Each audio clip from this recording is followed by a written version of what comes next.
I decided to give the luxury car that you bought to my parents. What are you talking about? Mom and Dad are really happy. Wait a minute. Did you buy it with the intention of giving it to your mom and dad? Yes, that's right. No matter what you say, it's already bought. If you disobey me, I'll divorce you. What? Divorce?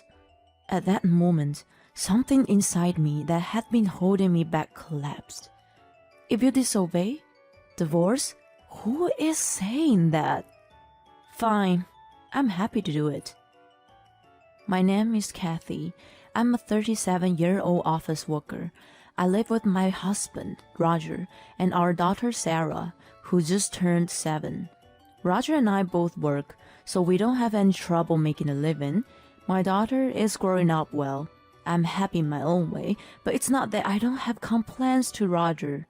Roger is the type of person who cares more about his parents than his own family. Of course, it's good that he cares about his family, but there were many things when he would prioritize his own parents and his own daughter. That's not a pleasant thing for me. Even when my daughter was being born, I called Roger at work and told him I was having labor pains. I asked him to come to the hospital because I was about to give birth.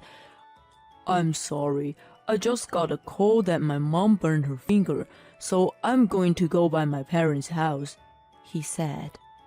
I thought, how could he possibly be more worried about his mother's burn than his wife's delivery? And my mother-in-law's burns were caused by touching a pan that was on fire with her bare hands. She just got a small burn, and when she cooled it down under rolling water, it was fine. I couldn't believe my mother-in-law for calling her son for such a thing. And I also couldn't believe Roger rushed to her place in a panic for such a thing. Roger is hardworking and basically kind to me, but how he is to his parents really bothers me. Also, something like this happened. The day of my daughter's first birthday coincided with my in-laws' trip. The in-laws had asked him to drive the car, so Roger's first priority was to drive them. And he didn't even celebrate our daughter's birthday together coming back home. But he stayed at a hotel with his parents because they could get an extra room at the inn. It was unbelievable that he would prioritize a trip with his parents over his own daughter's first birthday. I felt distrust towards Roger. After that, this kind of thing happened often, but I couldn't easily divorce him. I still loved Roger, and I didn't think it was right to deprive my daughter of her father so easily. And it's not that he doesn't care about his daughter, he was not indifferent to his daughter. So I had faith that he would eventually prioritize our daughter. But from the time she was born until this year, he has never celebrated our daughter's birthday with me. She is now 7 years old. He seems to think that her birthday should be celebrated with just the two of us. I tried not to make her feel lonely. I thought about inviting my in-laws to celebrate her birthday with me once, but my in-laws refused, saying it would be too much of a hassle to come over. It's true that it takes about 2 hours by car to come to our place from my parents-in-law's house, but Roger always goes to see his parents without thinking of the distance as a hassle.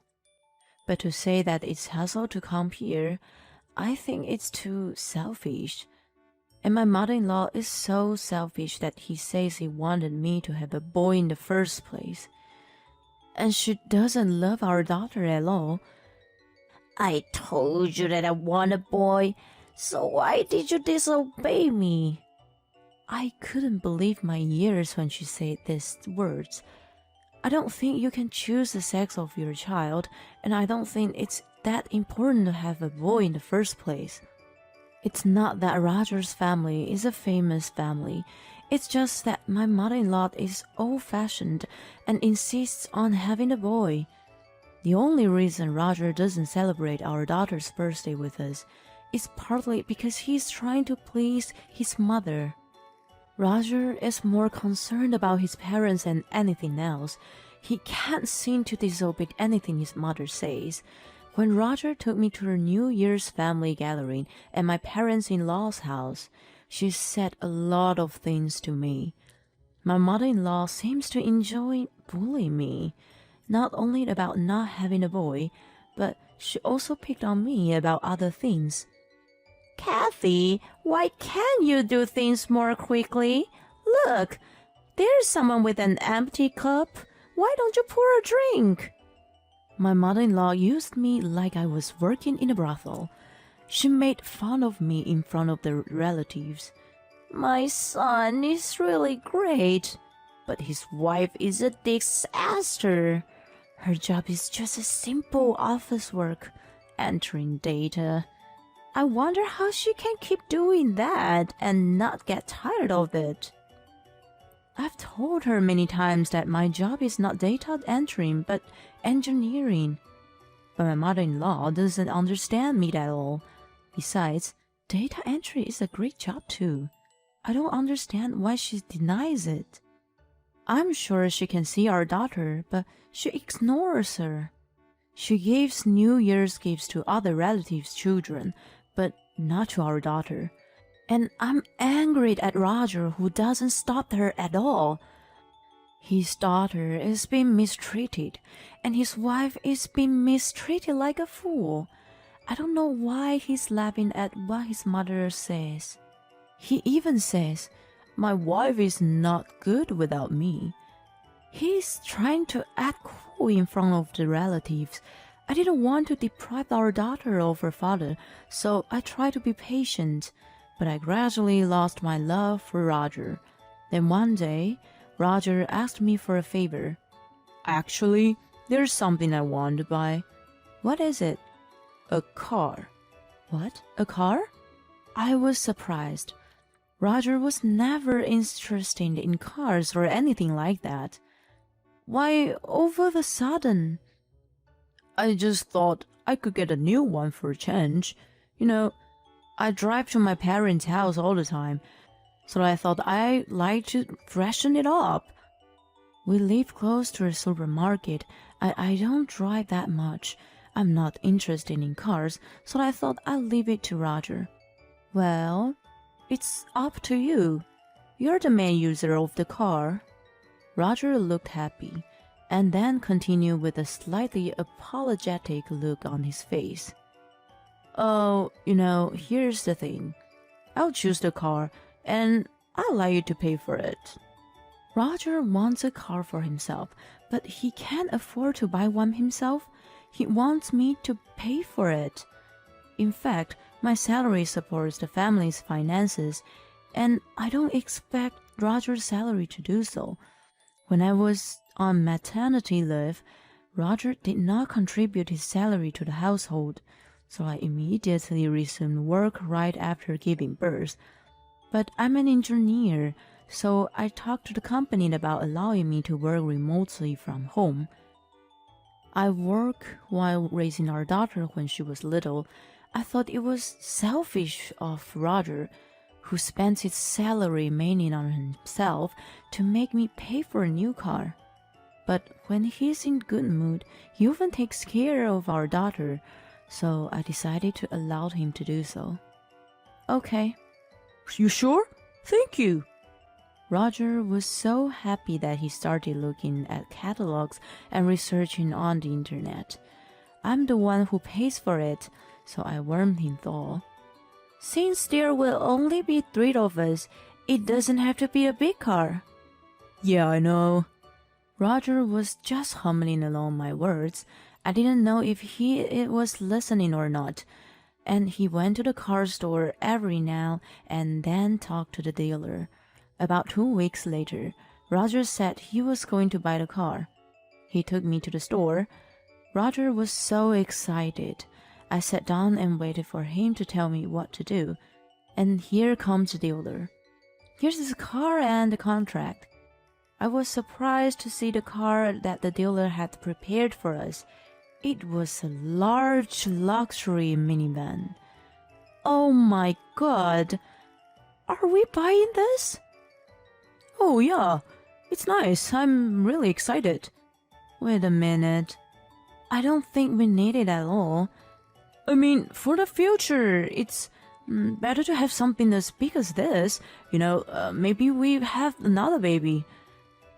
Roger insists it is a good choice, but I was surprised to see that it's not what I imagined the car to be at all.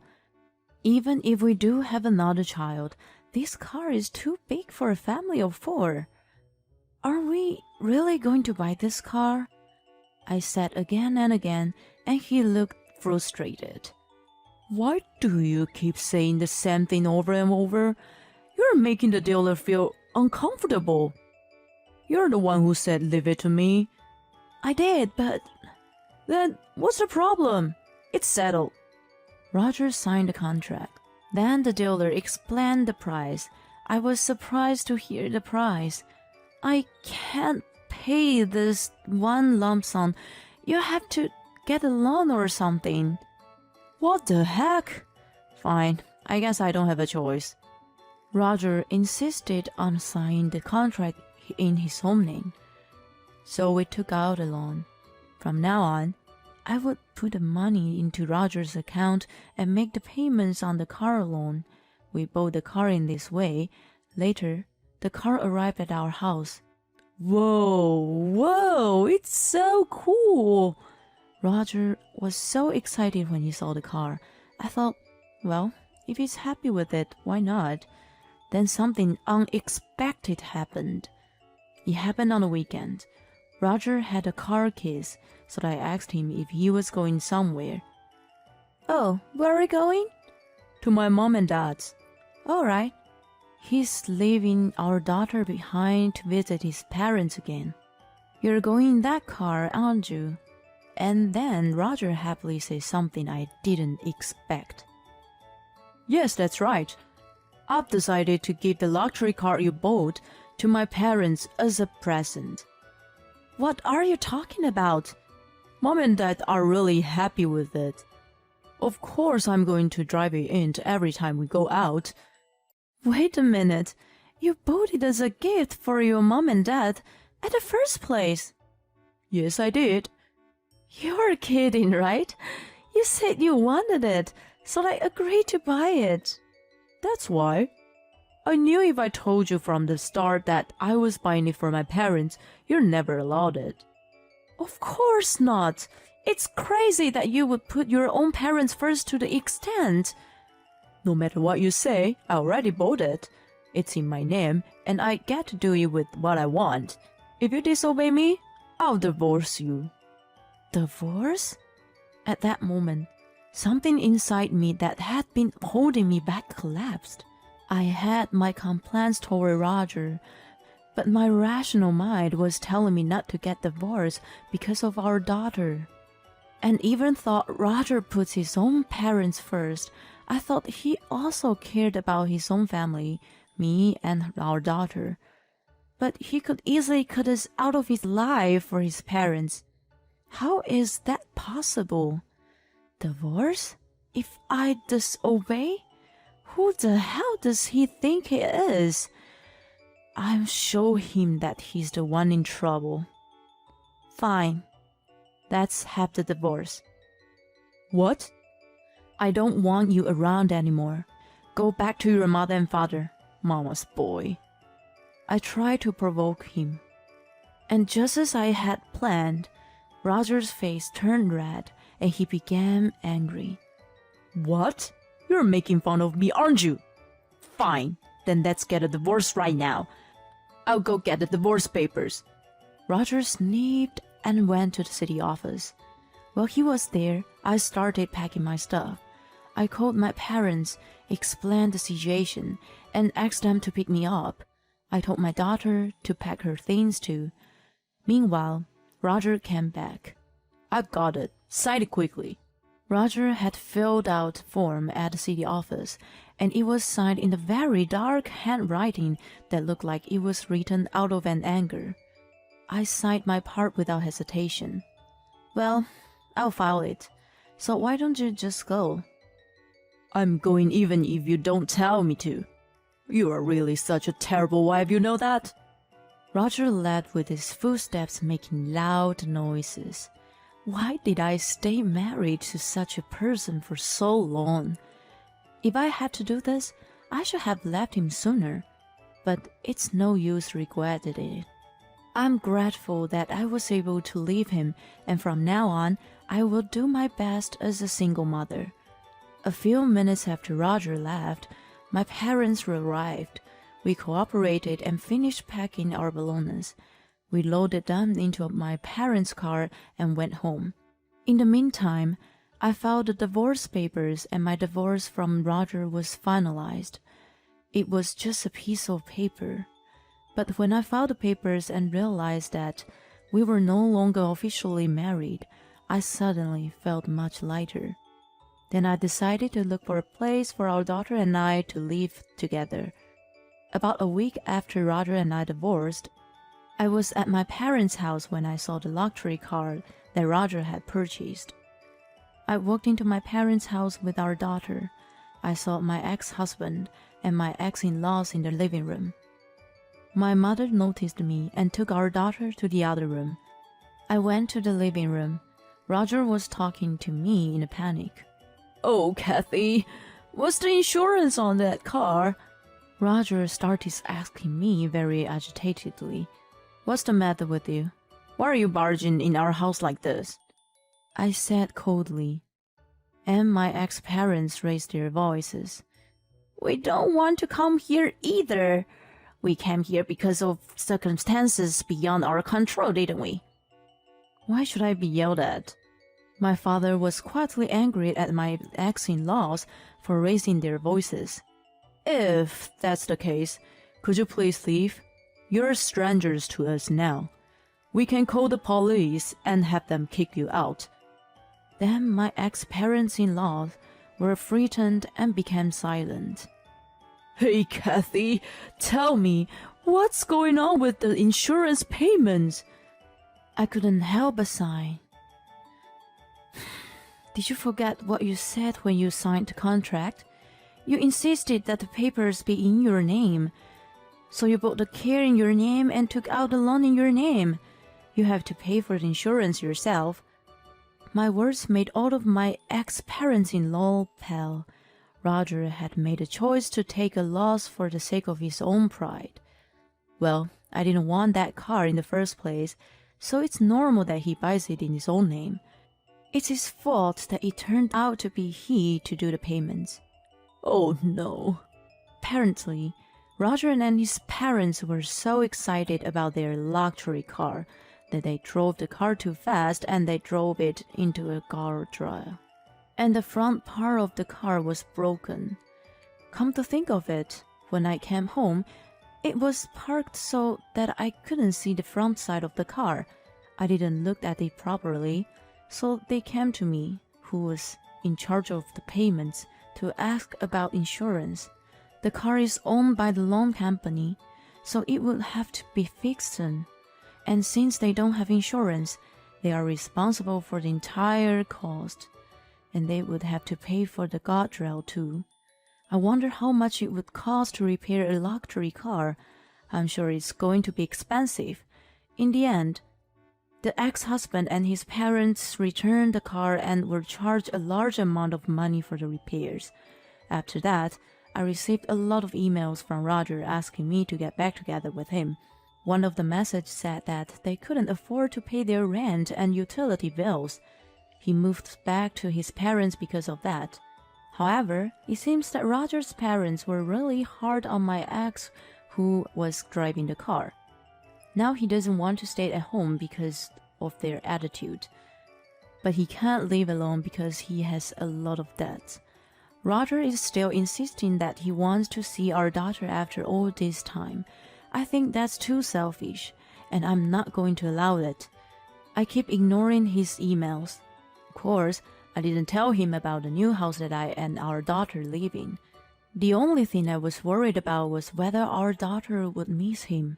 However, to my surprise, she doesn't seem to mind at all and seems to be enjoying her life. I will continue to work hard to protect our daughter's life. I don't think you should put your own parents before your own daughter. And while having your wife pay and giving the car as a gift to your parents, that's quite impossible. Well, he destroyed himself, so he really deserved it. I hope Kathy and her daughter have a happy life together. Thank you for watching to the end. Please subscribe to our channel if you like. See you in the next video.